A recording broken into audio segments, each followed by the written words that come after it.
É triste. O mar comeu tudo, isto aqui era tudo uma extensão de areal. Dá tristeza ver isto em relação ao que era aos tempos não muito longínquos. A gente atirava-se a rebolar pelas dunas abaixo. Aquela língua de duna lá ao fundo. As dunas corriam de lá até aqui.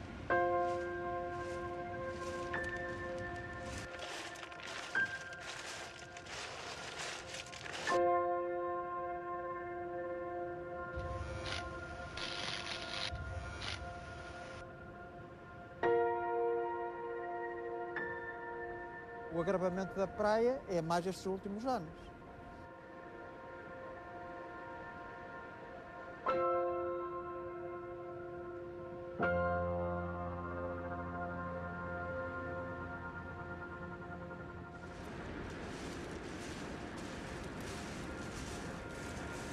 Do que outrora foi a magnífica praia de São Bartolomeu do Mar, no concelho de Esposende, restam as memórias que António Laranjeira, de 66 anos, reformado da Marinha Mercante, nascido e criado naquelas paragens, não se cansa de contar.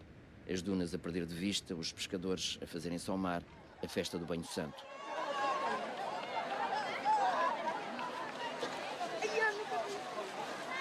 É para molhada, vamos embora passear! Um ritual popular que arrastava milhares de pessoas em busca de desconjurar os medos e os malefícios do diabo. Um rito em que as crianças eram mergulhadas no meio das ondas. As famílias vestiam os fatos de domingo e comia-se uma refeição confeccionada à base de galinha preta. Com o desaparecimento do areal há uns poucos anos, muito se perdeu por aqueles lados. Vinha muita gente do interior, Barcelos, Braga, Guimarães, eles vinham para aqui, vinham para a praia. Essas pessoas deixaram de vir, desapareceu porque não temos praia. As pessoas que alugavam casas deixaram de ter comércio. Os estabelecimentos comerciais deixaram de ter. Foi ruim e prejudicial para toda a gente. E digo-lhe mais, se a nível de governo não tiver em mão no litoral, eu não falo só pela nossa terra, os campos, é como vocês veem, aqui por trás já estão os campos. É tudo invadido, os campos agrícolas, isso tudo é tudo invadido. Vai tudo. Foi esse o pavor que assaltou muitos milhares de portugueses quando tempestades sucessivas varreram o litoral nos últimos 2 meses, deixando para trás um rastro de medo e destruição, como há muito não se via. Enfrentei uma onda gigante. O mar entrou por um lado, saiu para o outro e levou tudo na frente. Oh, isto é um abuso dos abusos. Pois estou vivo, podia estar morto, sabe? É assustador. É a primeira vez que eu estou a ver. É os anos que eu tenho.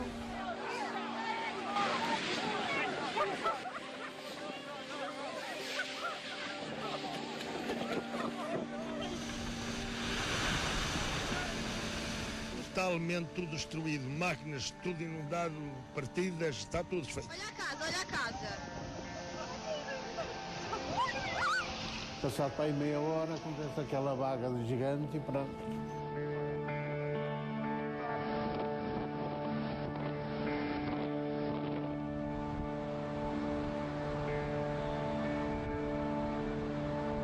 Está tudo feito, não há por onde se lhe pegue. O mar cada vez está crescendo, a duna cada vez vai diminuindo. Nos últimos tempos perdemos aqui 12 metros. Estes temporais que tivemos em janeiro e fevereiro tiveram algo de novo, porquê? Porque foram sequenciais, quer dizer, num período que não chegou a 2 meses, nós tivemos 3 temporais com ondas muitíssimo energéticas e que o primeiro, o Hércules, o temporal Hércules, fustigou a costa e fragilizou as defesas costeiras, quer naturais, as dunas e as praias, quer as feitas pelo homem, estes diques e esporões, e, portanto, as que vieram a seguir já apanharam estas estruturas todas fragilizadas e a erosão desencadeou-se ainda com mais violência. Tornou-se então evidente para todos a extrema vulnerabilidade de vários troços da costa portuguesa e os riscos a ela associados. O avanço do mar, a erosão crescente puseram em causa de forma assustadora a segurança de pessoas e bens e vieram alertar para a urgência de mudar a forma como habitamos e exploramos as zonas costeiras. A alteração drástica da paisagem na praia de São Bartolomeu do Mar nada tem de surpreendente para quem estuda estes fenómenos. Mudaram-se as correntes, mudou-se o afluxo de areias à costa devido à construção de barragens, construíram-se muitos esporões, construíram-se molhas de proteção às zonas portuárias e todas as correntes aqui em volta foram alteradas e em 20 anos esta areia desapareceu. O que temos são grãos de areia deste tamanho hoje. Ou seja, a praia que aqui estava, as atividades económicas que aqui se desenvolviam foram completamente modificadas e aceleradas pela ação do homem. Esta casa abandonada, que teimosamente permanece debruçada à beira da ravina, desafiando o avanço do mar, ilustra bem o que se passa em muitas zonas do litoral, sujeitas às mais impensáveis atrocidades, muitas vezes consentidas pelas instituições que deviam zelar pelo interesse público. O que aconteceu a São Bartolomeu do Mar é a resposta da natureza à ganância e ao despudor do homem. Uma história triste que matou a praia em que o Sr. António brincou em criança. Eu tive um tio que, quando se começou a tirar areias da praia, tinha máquinas para carregar os caminhões para a construção civil.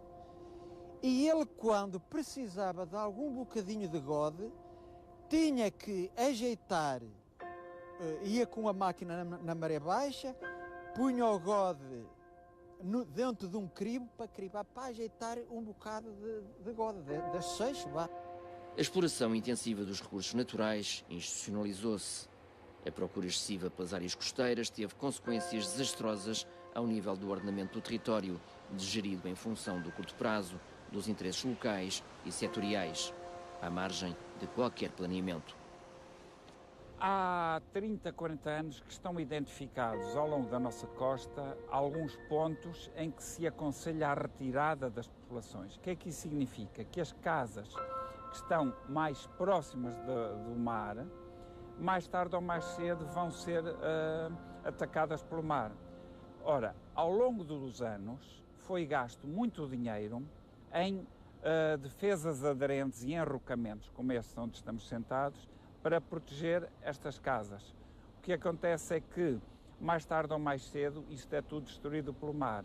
O que significa que se ao longo do tempo, progressivamente, se fosse mudando as pessoas destas casas para casas no interior, ficava muitíssimo mais barato.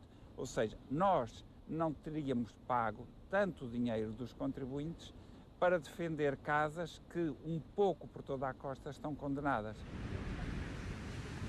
O efeito das intempéries das últimas semanas foi um choque brutal com a realidade e semeou o pânico e o desespero em muitas localidades, como o Furadouro, em Ovar, flagelada sem cessar nas últimas semanas. Lembra-me, já há 40 e tal anos, ia ir as casinhas todas abaixo. E a minha casa, onde eu estou, também chegou a ir abaixo. Mas eu ainda não vivia ali. Depois casei, vim para aqui, pronto, ali fico. Estou com receio. Para onde é que eu vou? Se for abaixo, eu não tenho possibilidades, porque eu sou viúva, não tenho possibilidades de pagar uma renda de uma casa. Muito provavelmente, se não for feita uma intervenção a sério nesta praia antes do verão ou antes do próximo inverno, no próximo inverno não vai sobrar nada desta linha da frente. De certeza absoluta que vai acontecer isto, porque o mar está farto de fazer avisos e eu acho que da próxima vez, no próximo inverno, ele não vai fazer avisos, ele vai partir com tudo. Há 3 anos a explorar este bar, Filipe não compreende que as obras realizadas não tenham produzido resultados, mas ainda acredita que é possível salvar a praia do Furadouro. Enquanto há vida à esperança, eu acho que deve ser feita uma intervenção a sério. Eu penso que ainda vai valer a pena gastar aqui dinheiro para fazer uma intervenção a sério. E então depois, sim, se não for possível, que se lixe os apoios de praia e outras coisas, porque não há nada que faça frente a este poder que é o mar. Perante a persistência da ameaça do avanço do mar, o município de Ovar avançou com uma intervenção de emergência para acudir à aflição crescente da população. O que está aqui em causa é uma de duas coisas. Ou deslocalizar mais de 5 mil pessoas do município de Ovar que vivem encostados ao mar, onde os custos dessa deslocalização rondam mais de 100 milhões de euros, ou então testar de facto novas soluções, investir mais, e aqui quando nós dizemos investir não é nestas defesas aderentes encostadas à marginal, mas sim a centenas de metros no mar, à luz daquilo que de bem foi feito no norte da Europa, refiro-me à Inglaterra, refiro-me a países como a Holanda, e portanto essa é a altura de nós fazermos isso aqui ganhando terra ao mar. Mas este parece ser, aos olhos dos especialistas, um cenário pouco realista. A perda acelerada de areia nas praias, o desaparecimento das dunas, barreiras naturais de proteção às investidas do mar, são um enorme problema que tem outras causas, para além dos eventos meteorológicos extremos, como a redução drástica do abastecimento das praias com areia.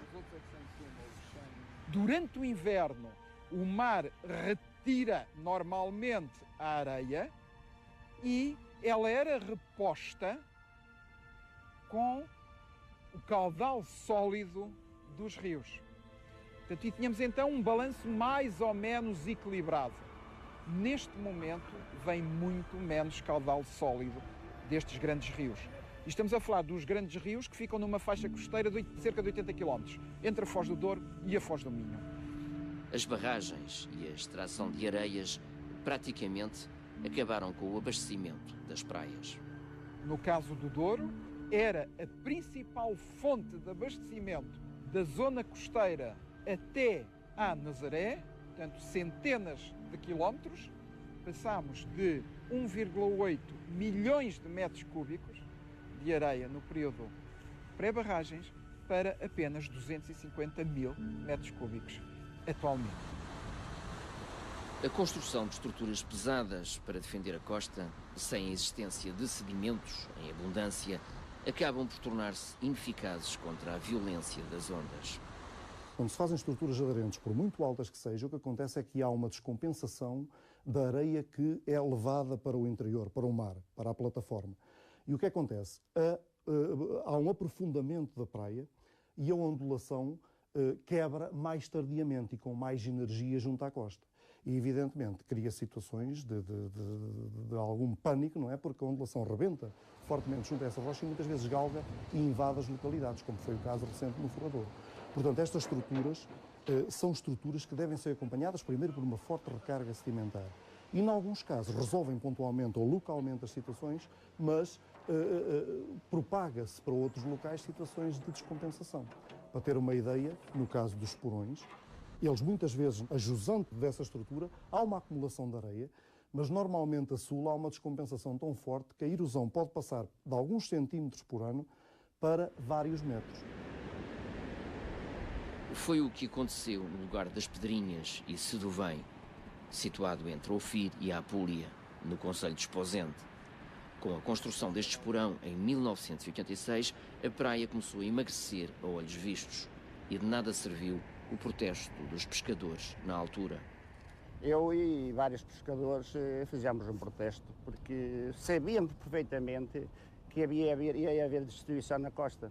Tínhamos uma costa muito linda, isto era uma praia maravilhosa e eu fui ver essa reportagem, deve estar lá na RTP1, de certeza absoluta.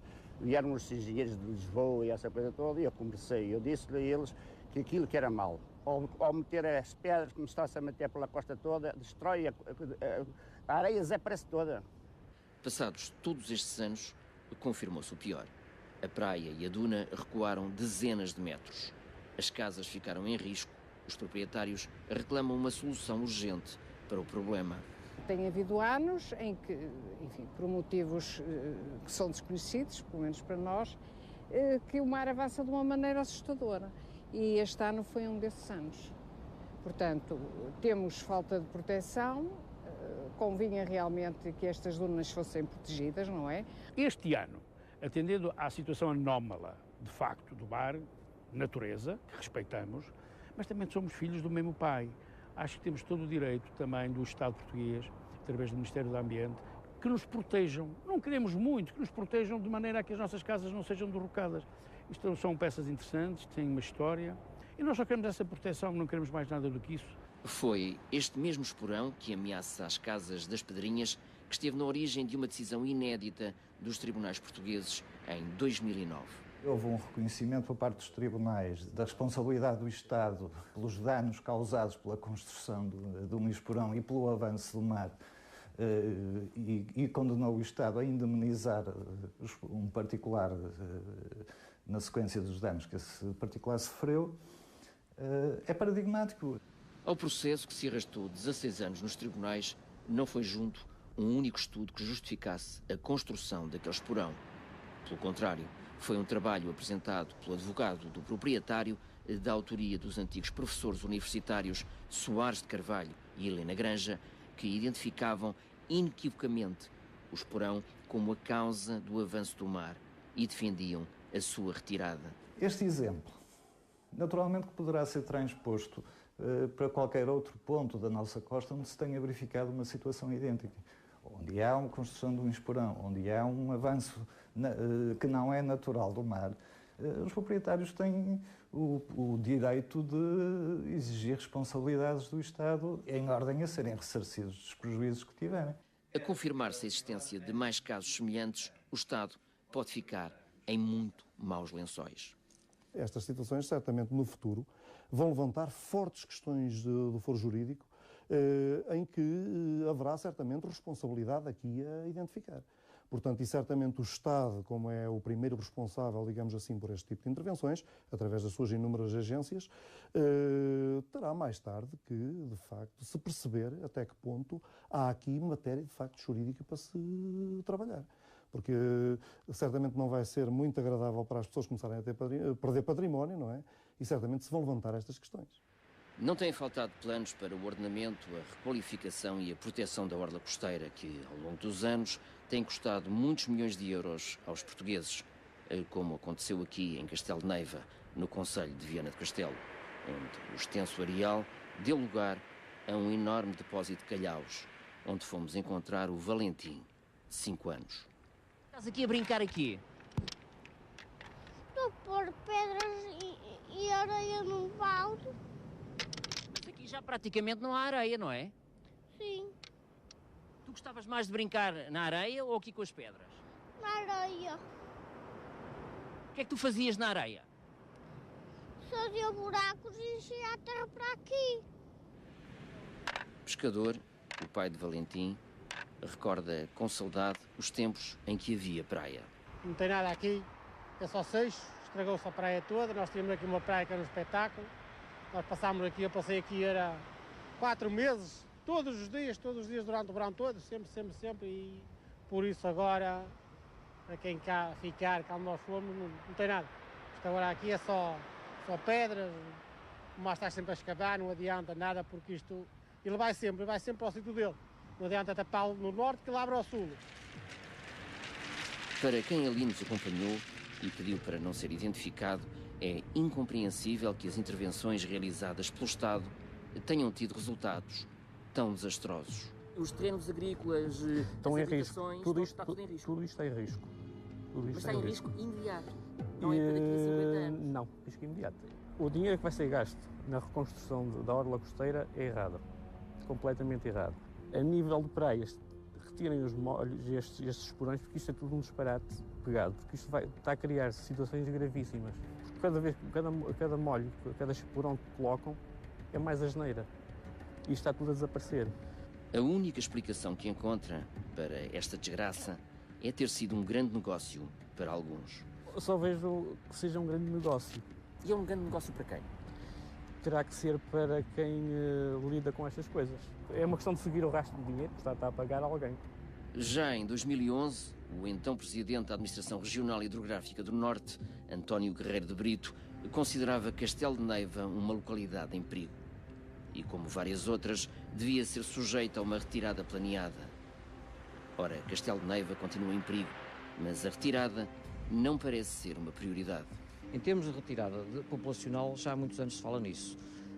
os próprios planos de ordenamento da orla costeira, que começaram a ser elaborados há 15, 16, 14, 13 anos, depende das zonas portuguesas, que foram abrangidas por esses planos, já consideravam-se 9 situações de retirada planeada. A retirada planeada é um processo moroso que envolve questões técnicas, mas questões científicas, mas também questões relacionadas, questões sociais, questões jurídicas e questões económicas, porque isto tem que se ver qual é a percepção da população, quais são os custos, quais são as reações mesmo a nível de opinião pública e a nível jurídico.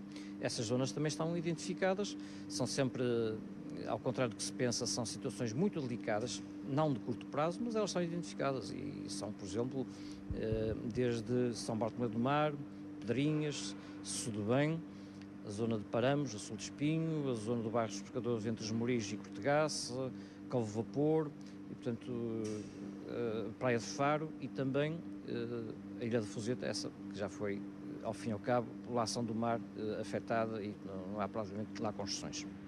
Os episódios que ameaçam os equilíbrios precários das áreas costeiras, as populações e as atividades económicas multiplicam-se, agravadas pela violência dos temporais recentes. Vila Praia de Âncora, em Caminha, também não foi poupada à violência do mar, que destruiu parte importante da Duna dos Caldeirões. Devido à construção do Porto do Mar e à alteração das correntes, deu origem a começar a comer a praia. Nesse projeto ou nessa análise que se foi feita, chamou-se a atenção nesse sentido, está lá tudo escrito, o que é que se ia passar. 13 anos depois aconteceu. De nada serviram os alertas de ambientalistas e académicos contra os riscos da construção de um porto-mar de abrigo. No estudo de impacto ambiental que entregaram ao Ministério do Ambiente, podia ler-se: no caso desta obra ir para a frente, a Duna dos Caldeirões vai ser destruída. E advertem as autoridades locais de que Vila Praia de Âncora, sem praia, será uma povoação sem grandes objetivos turísticos. Escusado será dizer que ninguém os quis ouvir. Os impactos, no curto e médio prazo, vão ser dramáticos. À partida vai haver uma salinização da zona, vai haver níveis freáticos que vão elevar, portanto isto vai subir para zonas que estão construídas. Os terrenos agrícolas com a salinização, com a cunha salgada que vai entrar por aí, vai ser destruída. Há aqui umas casas junto ao leito do rio, próximo do campo de futebol, que à partida o mar já está a entrar por lá. Estas coisas duram anos, não é de um dia para o outro. Nós podemos estar aqui mais 20 ou 30 anos e neste percurso de 20 ou 30 anos, a dada altura, acontece. Perante a calamidade que se abateu sobre a orla costeira, o Ministro do Ambiente anunciou mais de 300 intervenções de emergência, 300 milhões de euros, a revisão da estratégia de gestão da orla costeira e ainda para este ano, demolições em algumas zonas de alto risco.